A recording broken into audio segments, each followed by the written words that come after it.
también tiene un rubro principal que es la filosofía peruana actual. ¿Existe una filosofía peruana? Muchos plantean que sí, y otros dicen que no. Los que afirmamos, los que plantean que la filosofía peruana existe en el Elan de nuestros antepasados los incas, ¿no? De Juan Yumpa.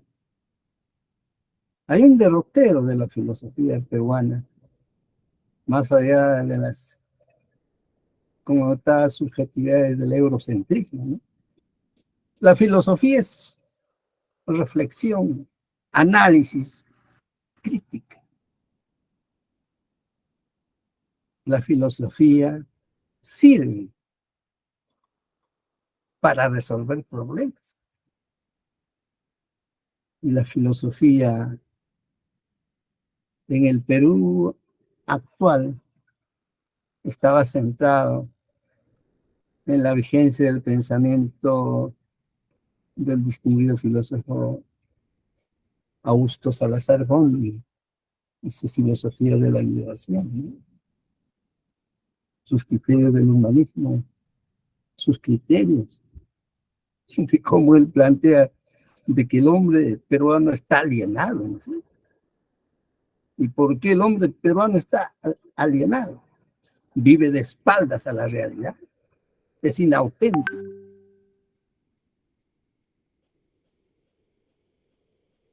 No tiene identidad, es fácil de convencer, no tiene destino ni objetivo, ¿no? Otra gran figura de la filosofía peruana actual es el doctor César Augusto Guardia Mayor, ¿no? En la década del 70 abrió los libros de la herencia mariatigiana. Esto es de cómo comprender a la filosofía desde una visión del materialismo dialéctico, ¿no? Mariátegui tuvo una concepción filosófica sustentada en el materialismo dialéctico. Y el doctor César Augusto Guardia Mayor escribió Problemas del Conocimiento en 1971, con una visión dialéctica. Escribió Filosofía, Ciencia y Religión. Tiene un opúsculo, un concepto de filosofía, que es excelente. También el doctor Walter Peñalosa, ¿no? Destacado paradigma de nuestra universidad, tiene aportes a la filosofía del Perú. El doctor David Sobrevía, que hace poco nos dejó, también tiene excelentes trabajos. Él evidentemente es un especialista de Kant, ¿no? Pero últimamente, casi en sus últimos años de vida, escribió sobre Mariátegui. Tiene un libro sobre Mariátegui. Tiene otro libro de cómo comprender a Mariátegui desde una visión marxista, editada por la Universidad del Pacífico. Es un libro de más de 250 o 280 hojas, ¿no? La Universidad del Pacífico lo publicó, ¿no? El libro. Pero hay filósofos, hubo filósofos muy distinguidos. Pero hoy, 2023, ¿dónde están los filósofos? ¿Dónde están? Ahí la pregunta es, ¿cómo comprender el estilo de filosofar de Platón y Sócrates, por ejemplo? Hay una diferencia entre el filosofar de Sócrates y Platón, dice Fernando Savater en su libro Historia de la Filosofía. El estilo de filosofar de Sócrates estaba en las calles, en las vías públicas, plazas públicas. Él salía a buscar la verdad y denunciar la ignorancia en las calles, ¿no? En las plazas públicas. Mientras que el estilo de filosofar de Platón era, pues, las cuatro paredes, ¿no? La academia, ¿no? Pareciera de que, alguien decía de que la filosofía de estos tiempos se ha postrado en las universidades. No sale, ¿no? Debe salir. Y una forma de salir son los seminarios. Por ejemplo. Una forma de salir son las redes. ¿Cómo habría utilizado las redes en estos tiempos Sócrates? No habría tenido un Facebook, sino 10 o 20. En Instagram, ya publicado en toda la plataforma para poder conocer y denunciar, ¿no? Los errores. La filosofía, ¿dónde están los filósofos? Muchos dicen que están en las catacumbas, ¿no? O los filósofos están en sus cuarteles de infierno, ¿no? De invierno. Pero sí, hay filósofos que están cumpliendo un papel interesante en América Latina también. Entonces, para comprender a la filosofía, hay que comprender primero la situación internacional, lo general relacionado a lo particular, decía Mariette. ¿Qué está pasando estos tiempos? Hay demasiado fuego debajo de las aguas, decía Empédocles en el siglo V antes de Cristo. Hay demasiado fuego debajo de las aguas. Las contradicciones estaban antagónicas. Hay tormenta en la montaña en estos tiempos.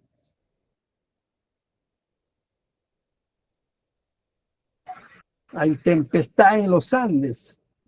Escribió un libro, Valcárcel, y José Carlos Mariatti, que tiene un excelente prólogo. Tempestad en los Andes. Esa tempestad de los Andes es cuando bajan las masas, las multitudes, a reclamar sus derechos, ¿no? Para Mariatti la realidad era movimiento, era transformación, sobre todo en épocas de tormenta. Nada es absoluto. No hay paz perpetua. Precisamente Kant tiene un magnífico libro, La paz perpetua, porque en los tiempos de Kant las guerras duraban 50 años, 100 años, ¿no? Hoy día una guerra nuclear no va a durar ni un día o 2 días. Nadie sobrevivirá para contarlo, ¿no? Heráclito decía, la guerra es madre de todas las cosas. Y Heráclito, uno de los fundadores de la dialéctica. Y Heráclito decía que la guerra a unos ha hecho esclavos y a otros ha hecho libres, ¿no? Y en estos tiempos se anuncia una guerra y lo anuncia la OTAN y el gendarme del mundo, Estados Unidos, ¿no? Pero pensaban que Rusia iba a ponerse de rodillas, ¿no? Y Rusia hoy día tiene, pues, Putin tiene tiene un avión de juicio final. Rusia tiene un avión del juicio final donde se refugiará Putin si estalla la guerra nuclear. Y ese avión del juicio final es blindado ante cualquier ataque nuclear. No resiste a un ataque. ¿Qué hará Putin? Simplemente, pues, apretará el botón, ¿no? Y este avión puede sobrevolar el espacio por 40 días. Y en el espacio, Putin dirigirá la guerra. Putin y el Estado Mayor Militar de Rusia. pero parece que antes el avión del juicio final lo tenía Estados Unidos.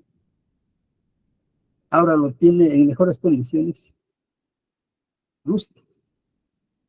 Y una de las temibles armas de la aviación rusa es la Su-5, Su-57. Es imponente. Y a Putin se le ha preguntado, ¿quién ganará una guerra entre Rusia y Estados Unidos?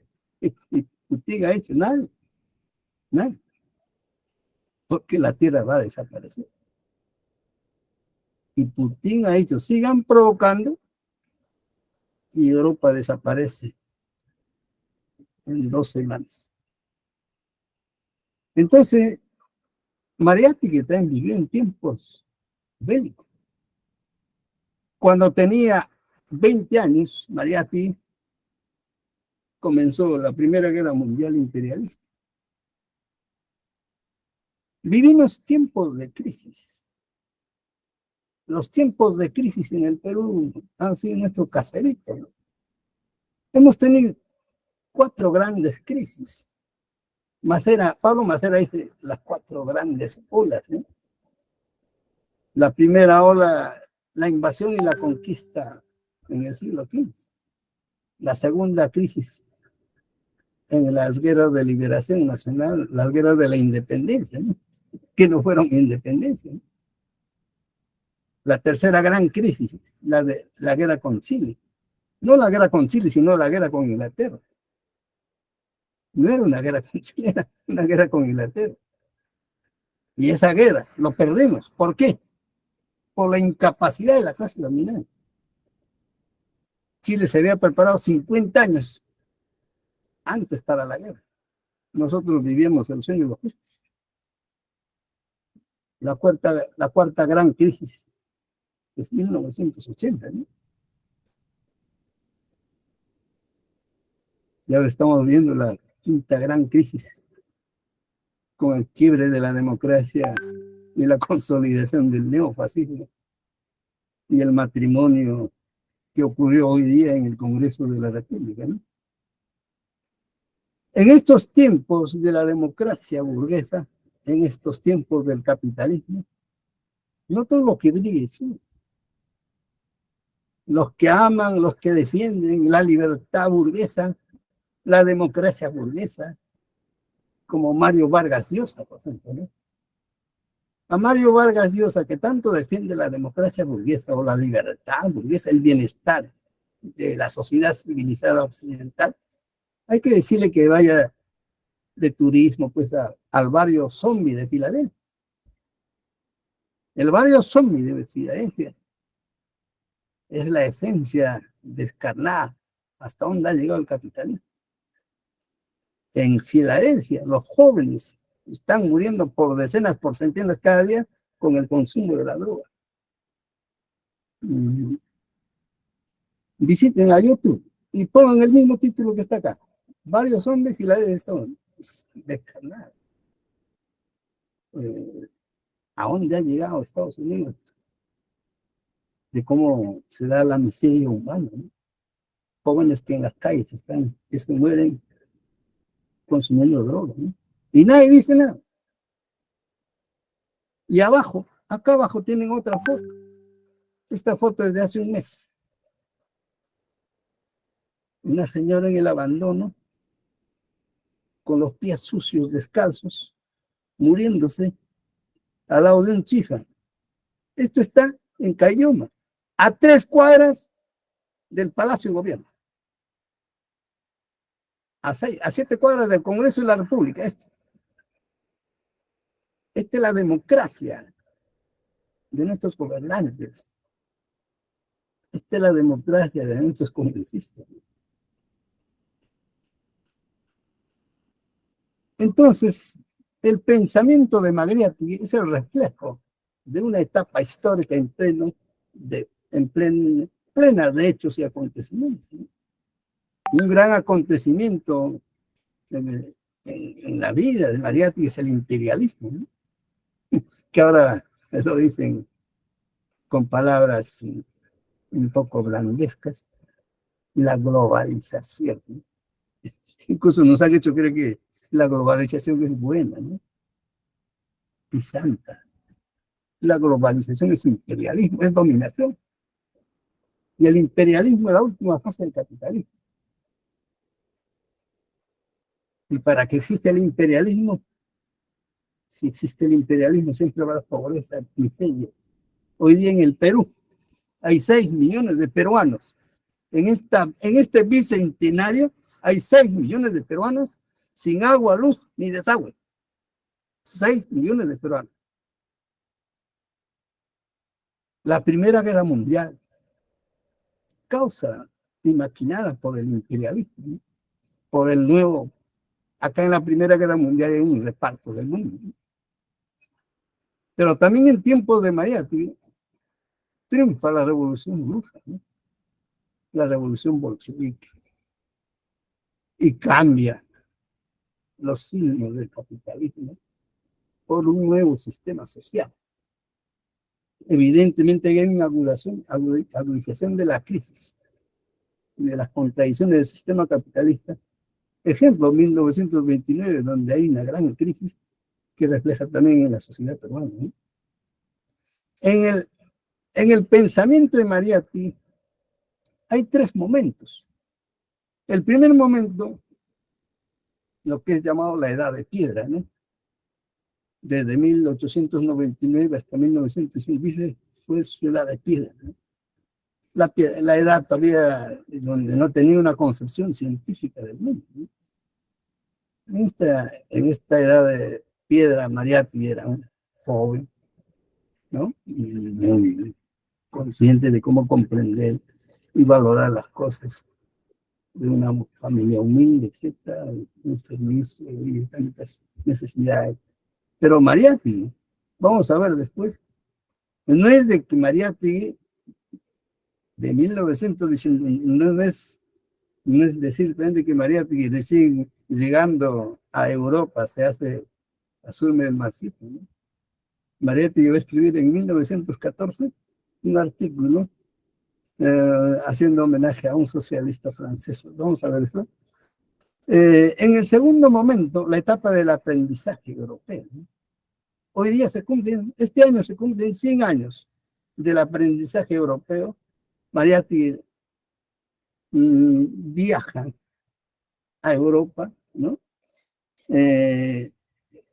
Acá tengo, hace 3 días compré esto en la Feria Internacional, Sombras de Mariátegui. Y miren el título, el subtítulo dice, el primer, abro comillas, caviar, cierro comillas, de la historia. Por supuesto que este tipo no es un enemigo de calidad, porque hay enemigos de calidad y enemigos que no son de calidad. Hay amigos de calidad y hay amigos que no son de calidad. Eso diferencia en la dialéctica. Y acá habla, pues, tergiversa la realidad, y este señor Nelson Vázquez Juárez dice que Mariátegui se vendió a Leguía, ¿no? Como se vendió a Leguía, se fue pues al extranjero a vivir plenamente, alegremente, ¿no? Incluso ahí están los documentos. Mariátegui en Europa estuvo muy estrecho de condiciones económicas, pero estuvo en Europa, ¿no? Su etapa de aprendizaje de la nueva realidad de 1919 a 1923, su estancia en Italia, estuvo en Italia principalmente, Francia, Alemania, quería llegar a Rusia, pero no llegó. Quien llegó fue César Batista, ¿no? En Europa desarrolla una etapa de aprendizaje y de experiencia. El Eurondistingue le gustaba observar y conocer la realidad, ¿no? A carta cabal, Mariátegui fue investigador, ¿no? Un investigador sin título, pero investigador. De enriquecimiento de su formación juvenil, le pone en contacto con la nueva realidad de Europa, que también hay, después de la guerra imperialista, estaba gestándose el fascismo, ¿no? El tercer momento, la etapa de su vuelta de Mariátegui, ¿Cuándo vuelve? El 23, 1923. Y la tercera etapa es hasta 1930, donde fallece tempranamente a los 35 años, ¿no? Es su madurez creadora para muchos, ¿no? Pero también Mariátegui ve con una nueva visión la Revolución Rusa, ¿no? En el Perú, pero también en América Latina, Rusia, aún en ese tiempo no se conocía, ¿no? Se desconocía, ¿no? Hasta hoy día no conocemos cómo es Rusia. Rusia es un país extenso que está en tres continentes, ¿no? Perdón, en Europa y en Asia, ¿no? Nosotros tenemos 4 o 5 vecinos fronterizos, ¿no? Europa, Rusia tiene más de 20 o 30 vecinos fronterizos, ¿no? Eh, es- eh, la Revolución Rusa estremeció los cimientos del capitalismo. Uno de los grandes mm, personajes que vieron 10 días que estremecieron al mundo fue John Locke. Él vio los momentos más importantes de la Revolución Rusa y hay un libro sobre ello, ¿no? En esta Revolución Rusa, evidentemente, hay un cambio en el giro del sistema mundial, ¿no? Hay otro sistema, ¿no? Se generan los soviets, por ejemplo, el Estado de los obreros y campesinos, ¿no? Hay una serie de circunstancias evidentemente envueltas en contradicciones, pero con la Revolución Rusa, dice Mariátegui, ha comenzado la revolución social. Y es que fue esa luz, sin duda, la que alumbró el camino de la Mauta, o sea, de Mariátegui, y lo elevó a la categoría del primer marxista del mundo, ¿no? Mariátegui tiene citas muy interesantes como esta. La función de la inteligencia es creadora. No es repetitiva, no es dogmática, ¿no? Mariátegui decía, hay que construir un Perú diferente sin calco ni copia, por ejemplo, ¿no? Y él como plantea la función creadora, tenía una concepción filosófica de cómo comprender la realidad. Vamos a ver, por ejemplo, ahora que mañana es nuestro día de la independencia. En la filosofía siempre nos hacemos preguntas, ¿no? Incómodas. Hay veces, ¿no? Y siempre la filosofía se hace preguntas, ¿no? Y el filósofo más preguntón de la historia de la filosofía fue Sócrates, ¿no? Él estaba preguntando todo el día, toda la noche, ¿no? Una de las preguntas que podríamos hacer a la filosofía sería, ¿por qué 28 de julio la independencia del Perú? ¿Por qué 28? ¿Por qué no fue 14 de julio? ¿Alguien me puede decir? De los respetables, ¿alguien podría responderme? ¿Por qué 28? Adelante con su participación. ¿Por qué 28 de julio la independencia del Perú? ¿Aló? ¿Me escuchan? ¿Aló, aló? ¿Aló, aló? Sí, doctor. Sí, doctor, sí lo escuchamos. A ver, profesor. tenga la movilidad de... Sí, profesor. ¿Tienen derecho a equivocarse? Porque creo que ese día se redactó la independencia. ¿Por qué? Creo que es el 14 de julio se redactó la independencia, creo. No. Profesor, buenas noches. Adelante. ¿Por qué ese día se proclamó, don José San Martín proclamó? ¿Pero por qué 28 de julio? ¿Por Porque qué no ese día fue 25 de julio? Porque lo proclamó 3 Cumpleaños de veces. mi 3 querido veces lo proclamó. tío, por ejemplo. Dime. Lo proclamó 3 veces, creo, en Lima. No, refiero a 28 de julio. Ah, 28, porque dicen que lo proclamó 3 veces, creo. No, olvídese. 28. ¿Por qué 28? Y no 14 de julio. 14 de julio fue la toma de la Bastilla, ¿no es cierto? La toma de la Bastilla fue. Y la toma de Bastilla significa pues el triunfo de la Revolución Francesa, ¿no? Por eso los franceses, su día de la independencia es 14 de julio, porque fue la toma de la Bastilla, que está acá abajo. Pero ¿por qué 28 de julio en el Perú? ¿Nadie podría responder? ¿Por qué 28? ¿Por qué no 27? ¿Por qué no 26? ¿Aló? ¿Nadie?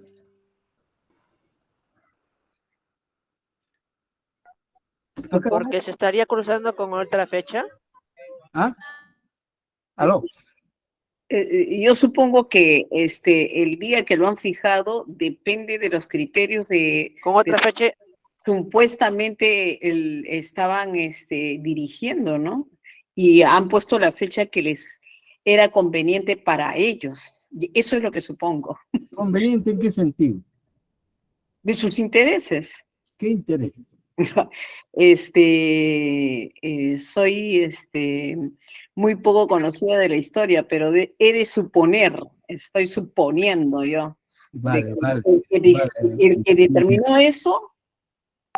El que fijó la fecha fue San Martín. Sí, San sí. Martín, nadie más. ¿Pero por qué 28? Desconozco la historia con respecto a eso, pero he de suponer que tiene que ver con sus intereses del quien lo proclamó. Ah, sí, lógico, por supuesto. Hay intereses. Pero ¿por qué 28, no? Acá está la respuesta. La respuesta está en este libro, Los Libertadores, de Virgilio Roel. Página 228, creo. Esto fue publicado en el año 72. Pueden encontrarlo todavía en Amazonas. ¿Por qué 28 de julio? Mariátegui decía, nada importa en la historia el valor abstracto de una idea. Lo que importa es su valor concreto, ¿no? ¿Cuál fue el valor concreto de la independencia, de la llamada independencia, de la llamada inconclusa independencia? La independencia fue una farsa. ¿Por qué 28? Porque San Martín escogió 28 de julio, vio su almanaque o su calendario, días antes de 28, miró su almanaque, su agenda, dijo, sábado. Sábado era 28 de julio. Sábado caía 28 de julio de 1821, sábado. Como hoy día 28 es el viernes, ¿no es cierto? Pero en la época de San Martín, sábado era 28 de julio. ¿Y 28 de julio por qué? Porque en la proclamación podían ir más gente a la proclamación. Efectivamente, fueron más gente de Lima, no las masas pobres, sino la gente de clase, de los criollos, pobres o ricos, pero ahí estaban, y se hizo la independencia. No fue como la toma de la Bastilla en Francia, sí. Alguien decía en una conferencia, no fue una toma de la Bastilla, fue por una causa, una toma de copas. Una toma de copas. ¿Por qué? Después de la ceremonia, está en el libro de Virgilio, después de la ceremonia de la proclamación, San Martín se dirigió a los distinguidos ricos de Lima, a fin de que los comunica que están invitados a la fiesta por la independencia que iba a realizar San Martín en una hacienda, lejos de la ciudad. ¿Y dónde quedaba la hacienda? En el actual lugar donde está el estadio de Alianza Lima. En el estadio de Alianza Lima, en la época de San Martín, un terrateniente millonario, multimillonario, tenía tierras, tenía una hacienda. y el terrateniente dijo, distinguido San Martín, le ofrezco pues mi hacienda para que haga la fiesta. Y efectivamente fue pues no una toma de la Bastilla, sino una toma de copas, un jaranón que llegó hasta sábado, domingo y lunes. Antes, por ejemplo, yo me acuerdo que cuando estuve estudiando secundaria, el feriado en el Perú, almanaque era, no sé si se acuerdan ustedes, 28, 27, 28 y 29. A nivel la fiesta nacional era 27, el desfile de los estudiantes de secundaria o primaria, el 28 pues el desfile militar en la Avenida Brasil, etcétera, la fiesta, y como repechaje el 29. 3 días feriados eran, ¿no? ¿Por qué? Porque hasta ahí había durado pues los bebedores pero vean lo que dice, según Roel, tuvo todo el sabor, toda la magnificencia y toda la esencia de los tiempos virreinales. Al estilo virreinal fue la jarana, con la diferencia que en lugar del vicesoberano estaba San Martín y su séquito. La llamada proclamación de la independencia fue una repudiable farsa que las gentes que participaron en ella eran sus más repulsivos enemigos. O sea, San Martín había bebido con los peores enemigos repulsivos de esa época, ¿no? Y fue la prostitución del colombiano. La prostitución. Aunque sin virrey, ¿cierto? Así es la historia del Perú. ¿Cuál es el contexto social donde se desarrolla un Estado oligárquico en el Perú?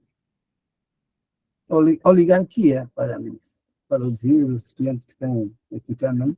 Oligarquía es el gobierno de los ricos. Y un Estado oligárquico es un Estado de los ricos, ¿no? También en 1995 al 19 pues, estuvo la República Aristocrática. Mariátegui vivió en tiempos de dictadura, ¿no?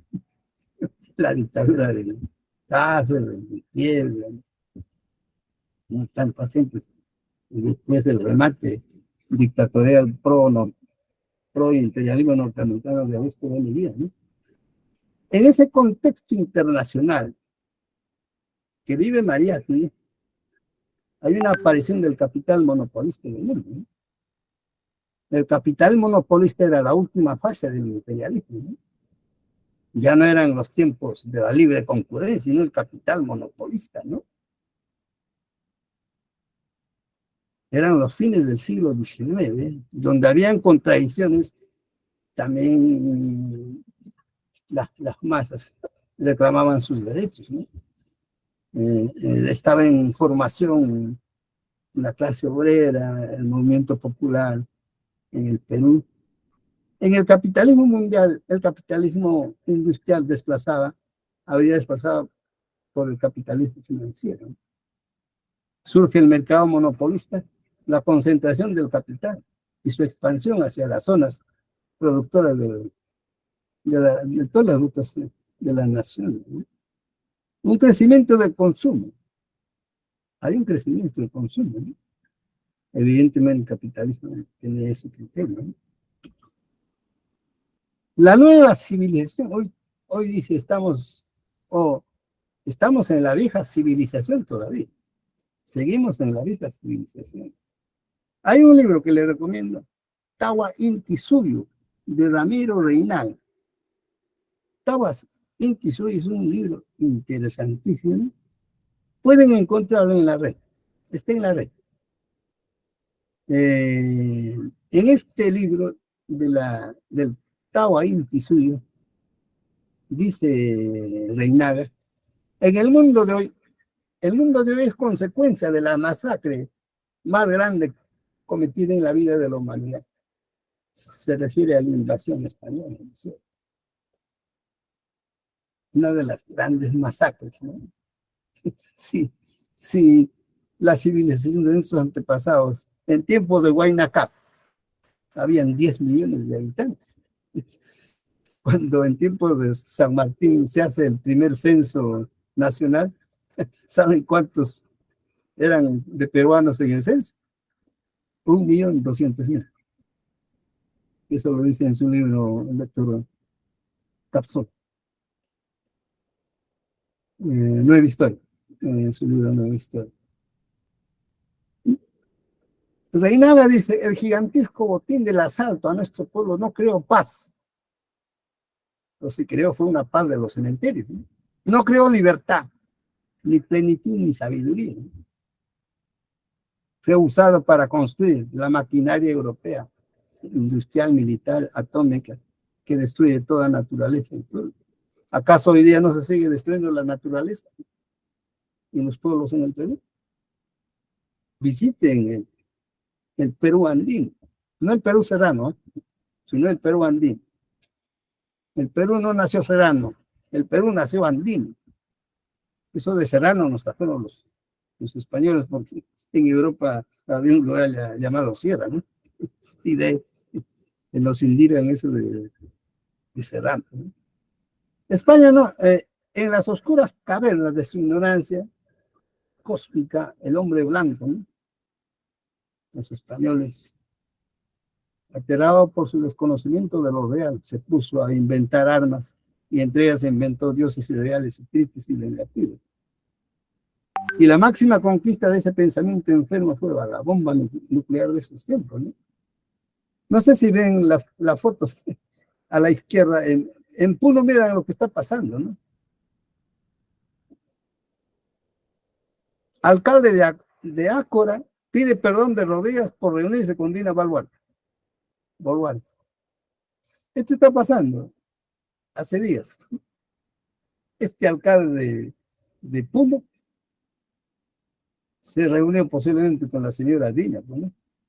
Y lo han hecho arrodillar todas las masas. Ya han pasado por televisión, ¿no? La justicia popular, ¿no? Bueno, aunque tiene derecho a juntarse, pero son situaciones de cómo cuando el pueblo toma conciencia social, ¿no? Y distingue qué es lo correcto y qué es lo incorrecto, ¿no? El Perú, como proceso autónomo e independiente, sostiene Mariátegui, hay un proceso autónomo e independiente, eso lo desarrolló mejor, no mejor, sino con mejor criterio historicista, profesional, Pablo Macera, en su libro Julias y Penas, ¿no? Hay un proceso autónomo e independiente. La historia afortunadamente resuelve las dudas y desvanece los equívocos, dice Mariátegui.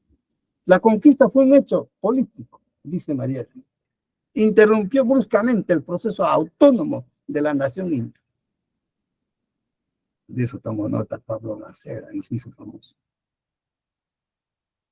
Pero no implicó una repentina situación de las leyes y costumbres de los nativos, o la de los conquistadores. Sin embargo, ese hecho político abrió en todas las órdenes de cosas, así espirituales como materiales, de un periodo dependiente, por supuesto.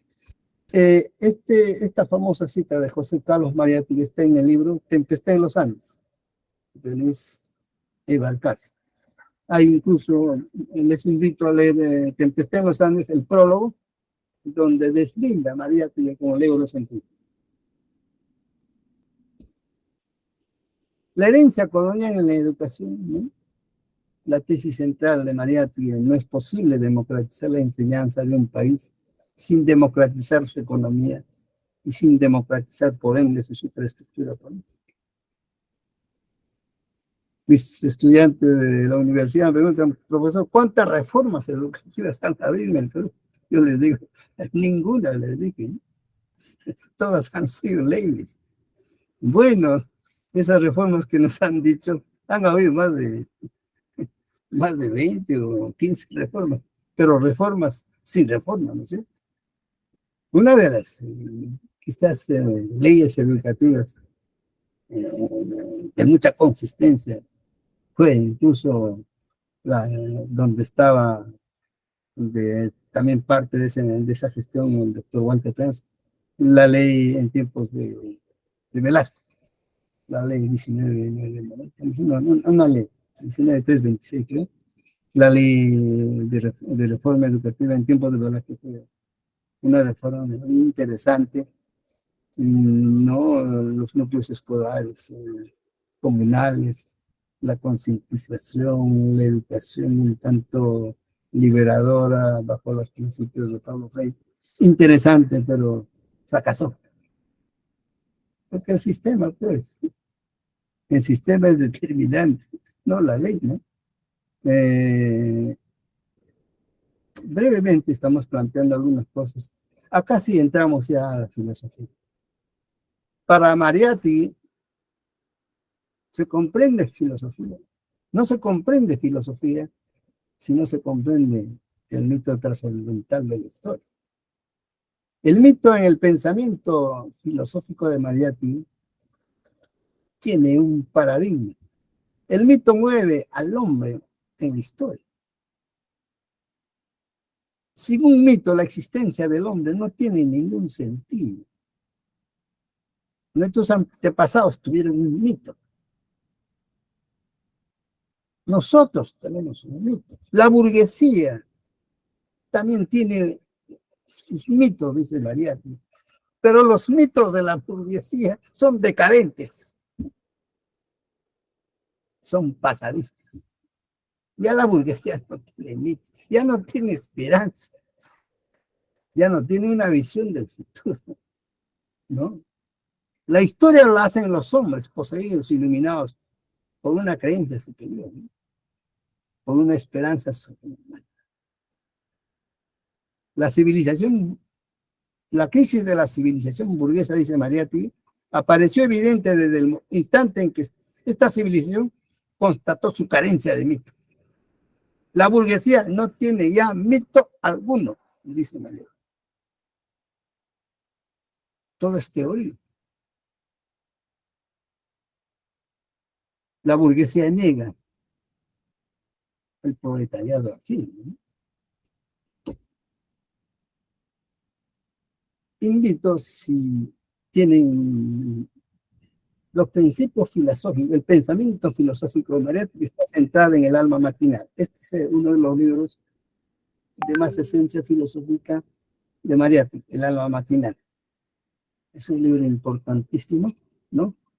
En este libro, Mariátegui desarrolla el materialismo dialéctico, el materialismo histórico. Según un mito, la existencia del hombre no tiene sentido. Seguiríamos siendo, podríamos seguir en las cavernas de Platón, amarrados como esclavos con cadenas. O seguiríamos, pues, en la caja de zapatos de los que nos hablaba nuestro distinguido amigo, ¿no? La semana pasada en su conferencia, el distinguido amigo de Argentina. La razón ya no. La razón ha extirpado del alma de la civilización burguesa los residuos de los antiguos. Ni la razón ni la ciencia pueden satisfacer toda la necesidad del infinito que hay hoy en el hombre. La razón ha llegado a su límite. Mariátegui dice, no basta tener la razón. Únicamente el mito posee la preciosa virtud de llamar el yo profundo de los hombres. Y ese mito movilizador indispensable en la sociedad moderna se ancla en el rol llamado a jugar el proletariado o las grandes multitudes, ¿no? Entonces, para Mariátegui, la crisis filosófica es una crisis del sistema capitalista. Es parte de la crisis política, filosófica, de la crisis ética, de la crisis moral, ¿no? De la crisis del hombre. Mariátegui sienta las bases. Precisamente, Mariátegui tiene un artículo que salió en 1972 en el libro textual, La crisis filosófica. que no está incluida en sus obras completas. En este documento que tenemos, dice, cada civilización tiene una propia intuición del mundo, ¿es cierto? Cada civilización tiene una propia filosofía, una propia actitud mental que constituye su alma. Con esta tesis, adiós eurocentrismo. Porque para el eurocentrismo, solamente la bienhechora civilización occidental tiene la potestad de la filosofía. Los propietarios, los griegos, ¿no? Los griegos inventaron la filosofía. Nosotros, los latinoamericanos, los africanos, los asiáticos, no pensamos. No tenemos pensamientos equivocados. Mariátegui dice, la decadencia de una civilización está marcada por su desgaste, un debilitamiento, una quiebra de su ideología. Ejemplo, el existencialismo.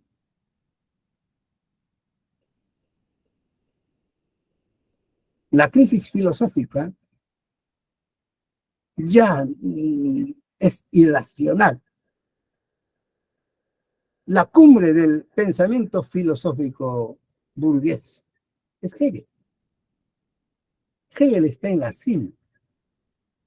Hegel es todo lo máximo que pudiera haber dado la filosofía burguesa. Hegel es optimista, no es pesimista. Hegel tiene un mito. Hegel se entera que ha triunfado la Revolución Francesa y sonríe. Hegel tiene potestad de no comprender y valorar la razón, ¿no? Pero después de Hegel, la filosofía burguesa ya no es optimista, es irracionalista, es pesimista, es agnóstica. Ejemplo, Schopenhauer dice, la vida es dolor, la vida es sufrimiento. ¿Qué dicen los existencialistas? ¿Qué es el hombre? ¿Qué es el hombre antes de nacer? Nada. ¿Qué es el hombre después de morir? Nada. Entonces, ¿qué es el hombre? Nada. El ser y la nada. Pero el hombre ya en esta crisis de la filosofía en el capitalismo, y el hombre vive para la muerte. Ya el hombre no vive para vivir, sino es para la muerte. Debe pensar ya en el más allá, ¿no? Pero José Carlos Mariátegui asemeja esta tesis magistral de él con lo planteado por Herzen, un filósofo ruso del siglo XIX. Herzen tiene un libro, Problemas de la Naturaleza, donde hace una magnífica referencia. Él dice, si hablamos de filosofía, acuérdense de un árbol. ¿Cuántas partes tiene un árbol? 3. Ramas, tronco y raíz. Ramas, tronco y raíz. Y Gersen dice, ¿dónde está la filosofía? ¿Está en las ramas, en el tronco o en la raíz? La filosofía está en el tronco, ¿no? En las ramas, ¿qué están? La antropología, la estética, la epistemología, la nociología, la metafísica, etcétera, etcétera, la pedagogía. Las ciencias particulares. La ciencia universal está en el tronco, es el tronco, es como un edificio, ¿no? Las columnas. Pero ¿en qué se sustenta la filosofía? En la raíz. ¿Y qué representa la raíz? La realidad. La realidad. La filosofía es producto de la realidad. Por eso dice él, Mariátegui dice, las ideas brotan de la realidad. Las ideas brotan de la realidad e influyen luego sobre esta, modificando. El ser social determina la conciencia social. La filosofía ha sido considerada siempre como el árbol de la ciencia. es decir, constituye el tronco madre de todas las ciencias, ¿no es cierto? No es. Si le pregunto, pues, a Platón, él dirá que la filosofía está en las nubes. Y no es así. Entonces, la filosofía de Mariátegui se encuentra en sus conferencias, después de venir de Europa, en la Universidad Popular Manuel Gonzalo Pérez, Prada, en 1923-24, ¿no? En sus trabajos, en los periódicos donde escribe, pues, muchos artículos, ¿no? Y en sus publicaciones están en la lucha contra la sociedad oligárquica, en la fundación del Partido Socialista, ¿no? En la CGTP, en la organización de la Confederación. Él organizó la CGTP. Él organizó la Confederación de Yanaconas del Perú, después va a ser la CCP, la Confederación Campesina del Perú, ¿no? Él decía, pues, la tesis de algunos amigos de la universidad decía, y se apoyaban en Mariátegui cuando decían, no basta predicar la revolución, hay que organizarla, ¿no? Y Mariátegui organizó en sus tiempos, en su tercera etapa, a los sectores de trabajadores. Por supuesto que hay una clase ociosa que lo están arriba, ¿no? Hay un libro que lo publiqué en Facebook, La clase ociosa, ¿no? Es diferente a la clase trabajadora. Nosotros también somos parte de la clase trabajadora, ¿no? Somos trabajadores intelectuales, ¿no? Pero la clase ociosa, pues ahora está gobernando el país, ¿no? Y los libros que le recomiendo es La razón y mito de Mariátegui. Es un libro magistral, acá lo tengo, es de Jorge Osiro Higa. Jorge Osiro Higa es un libro extraordinario de 535 páginas. 535 páginas. Está en la Feria del Libro. También el libro Correspondencia de José Carlos Mariátegui, 2 tomos, publicado en 1984. Esta antología también está en las redes, es de casi 300 páginas, casi una antología completa, la mejor antología de las obras de Mariátegui. Y escritos mariateguianos del doctor David Sobrevilla, que ya no...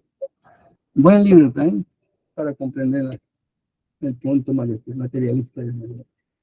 Otro libro de Mariátegui en estos últimos días es El pensamiento de Mariátegui en la escena contemporánea del siglo XXI. Interesante, muy bueno. Lo publicaron en Moquegua.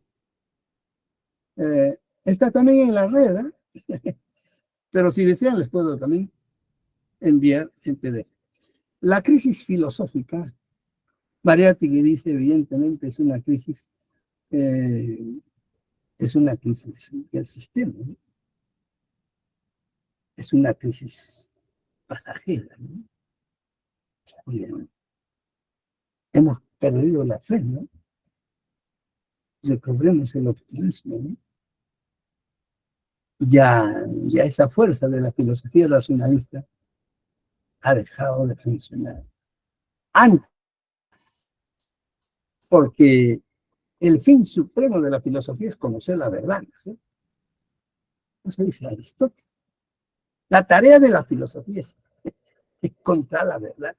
Y Sócrates nos decía, la verdad lo encuentro a través del diálogo, ¿no? Su método, ¿no? Su método de las preguntas mayéutico, ¿no? Sócrates descubre la verdad con el método mayéutico. San Agustín y Santo Tomás, ¿cómo descubren la verdad? Con la fe, ¿no? La fe mueve montañas. Descartes cambia eso. No me sirve en el diálogo de Sócrates, no me sirve la fe de Santo Tomás y de San Ambrosio. Yo encuentro la verdad con la razón, dice Descartes. Pienso, luego existe. Que después Mariátegui, vamos a ver más abajito, dice, eso de pienso, luego existe, ya pasó, dice Mariátegui. Ahora es combato, luego existo, dice Mariátegui, apoyándose en las tesis de Andrés Bello, ¿no? Combato, luego existo. Pero para René Descartes, basta tener la razón, ¿no sé? Basta tener la razón. Incluso estamos con alguien, con un amigo, con una amiga, ¿no? En las calles, en la universidad, y están discutiendo, y dicen, no me molestes, ¿no? Yo tengo la razón, chao, no me molestes, chao. Ella tiene la razón, ¿no? O él, ¿no? Pero viene el materialismo dialéctico, la razón dialéctica, como, ¿qué es la razón dialéctica? La razón dialéctica está en los documentos escritos de Jean-Paul Sartre, y su título es, en 2 tomos, Crítica a la razón dialéctica.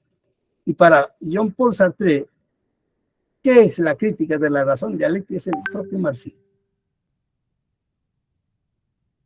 Si Descartes dice, solo basta la razón, el materialismo dialéctico. Esa es su revolución copernicana de Marx. Marx dice, no basta tener la razón. No basta. Lo que basta es la práctica. Al hombre se le conoce no por lo que dice, sino por lo que hace. O como dice la Biblia, ¿no? Por sus hechos conoceréis a los hombres, ¿no? Echa la ley, echa la trampa, ¿no? Entonces, para el materialismo dialéctico ya no basta la razón. El único criterio de la verdad para el materialismo dialéctico, sustentado por Mariátegui, es la práctica. También hay otro libro de polémica, José Loracán. Él tiene un libro pequeño, José Loracán, La concepción del mundo de José Carlos Mariátegui. ¿Cuál es la concepción del mundo de José Carlos Mariátegui? Es una concepción dialéctica, es una concepción científica. Para Mariátegui, la razón ya no existe, ¿no? O si existe, no sé cómo existe, ¿no? Poco a poco aparecieron esfuerzos filosóficos destinados a minar el dominio de la razón, ¿no? Vino a fines del siglo XIX la intuición, ¿no? Etcétera. El mundo comenzó a dudar de la efectividad del progreso de la razón, ¿no? La civilización comenzó a desconfiar de sí misma. Si después de la Revolución de Francia, ¿no? La burguesía había hecho un bellísimo documento llamado Declaración de los Derechos del Hombre y Ciudadano, donde se decía en el primer artículo de esta declaración, todos los hombres son iguales ante Dios y ante la ley. Era una maravilla. Eso dijo la razón burguesa. Todos los hombres son iguales ante Dios y ante la ley. ¿Estamos de acuerdo? Por supuesto que estamos de acuerdo. Esta tesis había hecho trizas. La vieja tesis de Aristóteles que decía que unos hombres han nacido para mandar y otros para obedecer, ¿no? Ya no es de que, aunque Alan García decía de que no habían seres de segunda categoría y los seres de segunda categoría deben obedecer, ¿no? Nosotros que somos de primera categoría debemos mandar, decía Alan García hace una década, ¿no? Parafraseando a Aristóteles, pues. Pero la Declaración de los Derechos del Hombre decía, todos los hombres son iguales ante Dios y ante la ley. Eso dijo la razón burguesa, y eso no se cumplió. Esa tesis, algo de esa tesis, en estas benditas constituciones, ¿no? Estas 12 o 13 constituciones del Perú son los libros más chistosos que han sido publicados últimamente, ¿no? Entonces, el hombre y su historia de poder, dice Mariátegui, el hombre fue empobreciendo su espíritu, su vida interior, principalmente en el régimen capitalista. Su historia comenzó a describir cada vez una historia de poder. Todo era poder. Para el capitalismo, todo es poder.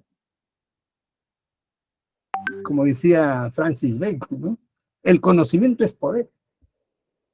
Y hoy día el conocimiento es poder. Hoy día en el Perú, en América, en el mundo, el conocimiento es un negocio. El conocimiento es una mercancía.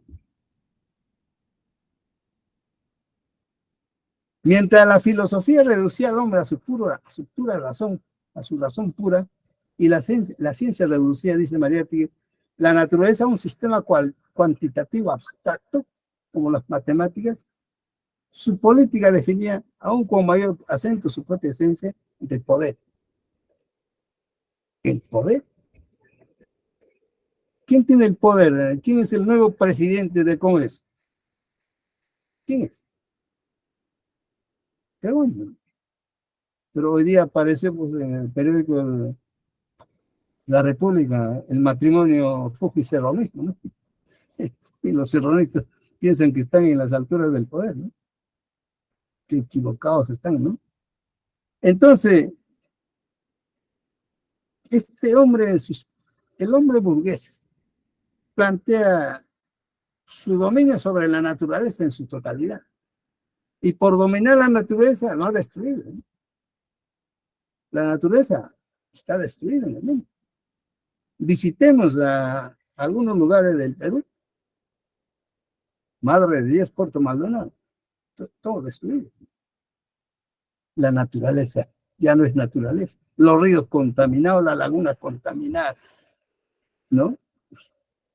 El río Rímac parece un desagüe, ¿no? Hace miles de años el río Rímac pues, era un río clarísimo, era un río que podías tomar juntabas tus manos y tomabas un poco de agua, ¿no?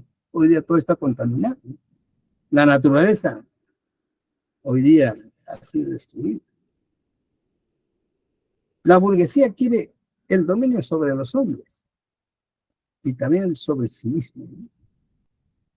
Y a través de su sistema educativo nos combina pues, a la domesticación, ¿no?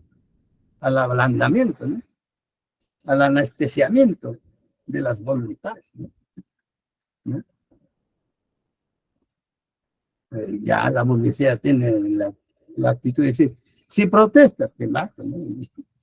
Y hoy día la protesta es un delito, no sé si saben, ¿no?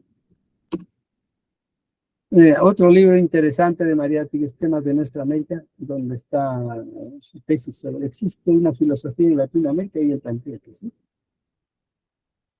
Hay muy buenos documentos, muy buenas tesis filosóficas acá en este libro. Terminamos. El escepticismo también es parte de la crisis del sistema filosófico burgués. El escepticismo es la negación de todo, ¿no?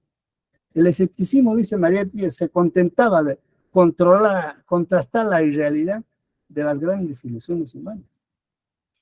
Pero abriendo los ojos, se sorprendió que otra era la realidad, ¿no? No comprendió, ¿no?, la burguesía y su filosofía de que el hombre no puede perder contacto con la praxis creadora de las multitudes.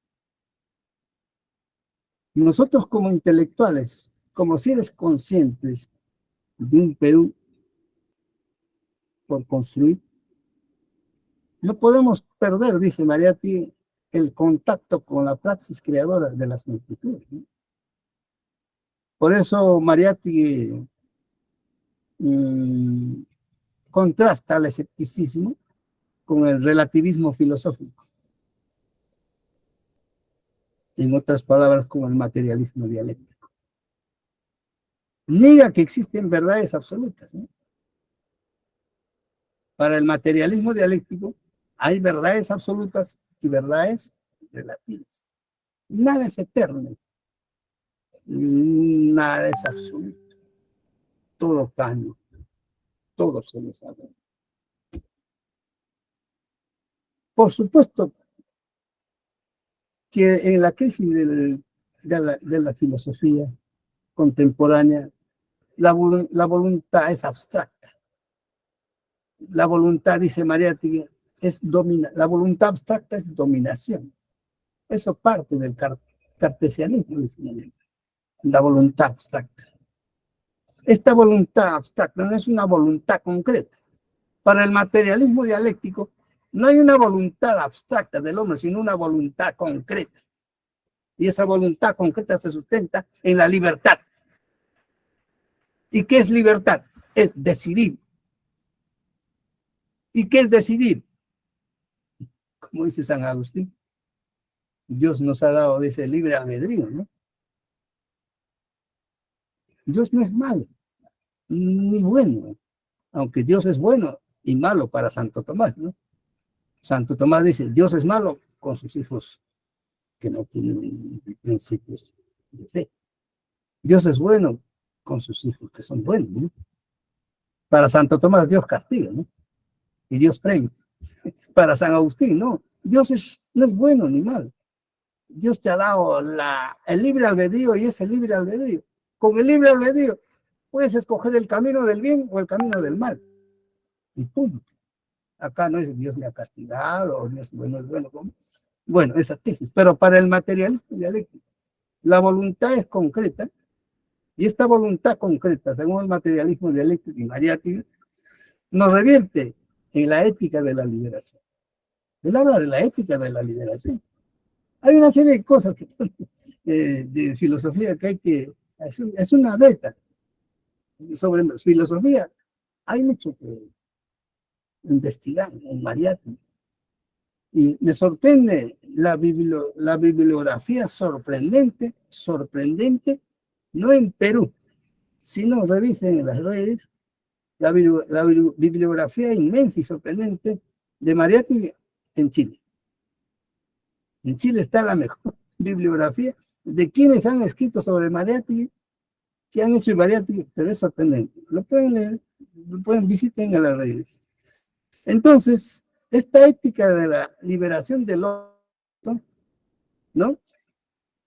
Plantea la importancia en Mariátegui de los sentimientos, la importancia de la pasión, la importancia de la mística, la importancia de la religión como una manifestación no de un espíritu individual, sino de un espíritu, de un cuerpo colectivo, ¿no?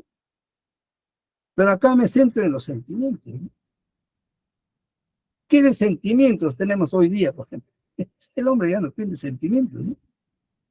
Ya no hay sentimientos. Muchos dicen que el amor ha muerto, ¿no? El amor ya no existe. El amor ya es poliamor, ¿no es cierto? Hoy día ya no hay, dice, hay un libro de La Sociedad Líquida, entonces el amor ha muerto, ¿no? La crisis de los valores burgueses, ¿no? Ya no hay amor porque han muerto los celos, ya no hay celos. Los celos habrán sobrevivido hasta el siglo XX, ¿no? Ahora solo hay indignación. El hombre se indigna, ya no es celoso con su pareja. Dios mío, pero son cosas, ¿no? El sentimiento, ¿no? Nos falta sentimiento. Sentimiento de solidaridad, sentimientos, ¿no? De generosidad. He tomado una foto, tomo fotos en el centro de la miseria humana, pero la gente normal, la gente normal ve a un mendigo que se muere, la gente, ay, bien. Un día ingresaba a la Plaza San Martín y en sentido contrario, Dios mío, venía un hombre desnudo,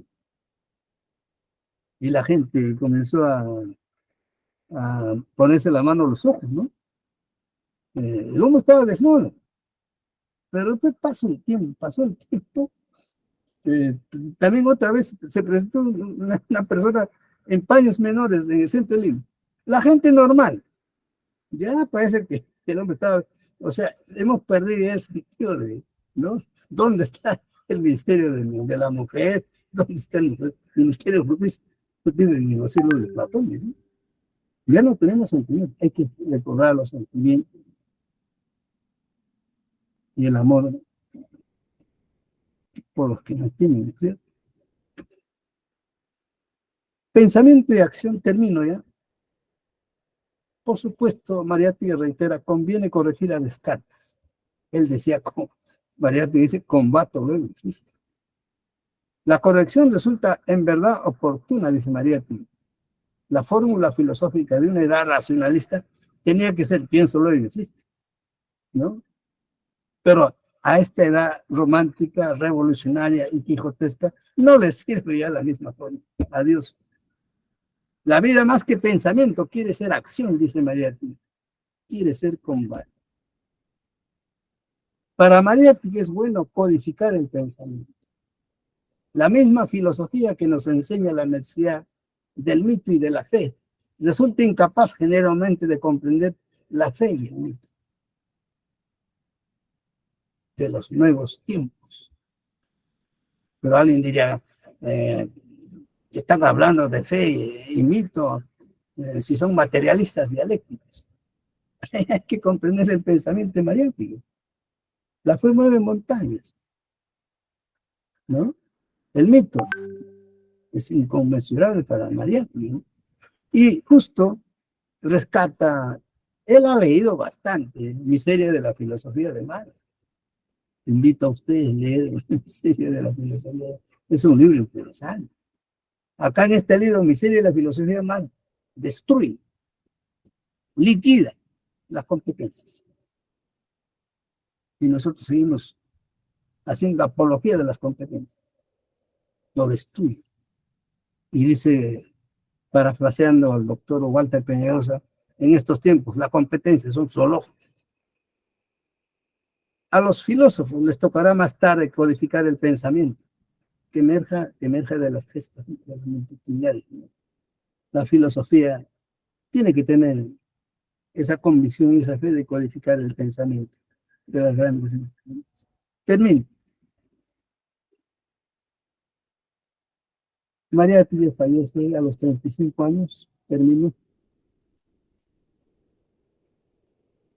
Y dijo en un poema que le escribió a su compañera: la vida que me diste es la vida que me falta. Es decir, el poema es de mucho sentimiento y le encanta. El compromiso vital de Mariátegui con un imperativo de justicia social para nuestro país es correcto. La agudeza de sus reflexiones en los 7 ensayos son magistrales. Sus ensayos no han sido concluidos, dicen, ¿no? Su manera fresca de acercarse a la realidad fue también objetivo. Su convicción de la necesidad de la investigación. Él fue un investigador al 100%. En sus momentos difíciles, en sus constantes debilidades físicas, sacó vitalidad y distancia de cualquier forma de escepticismo, ¿no? Y su enorme fe en la capacidad de la persona humana. Quedan hoy más vigentes que nunca como legado a las nuevas generaciones para construir un país viable. En estas horas difíciles hay que volver a Mariátegui. Decía Mariátegui, el hombre llega para partir de nuevo. Añay. Gracias. Gracias. Gracias. Muchas gracias al doctor Oscar Agrada. Aplausos por su ponencia, por compartirnos sus conocimientos sobre Mariátegui y algunos puntos que no sabíamos de la historia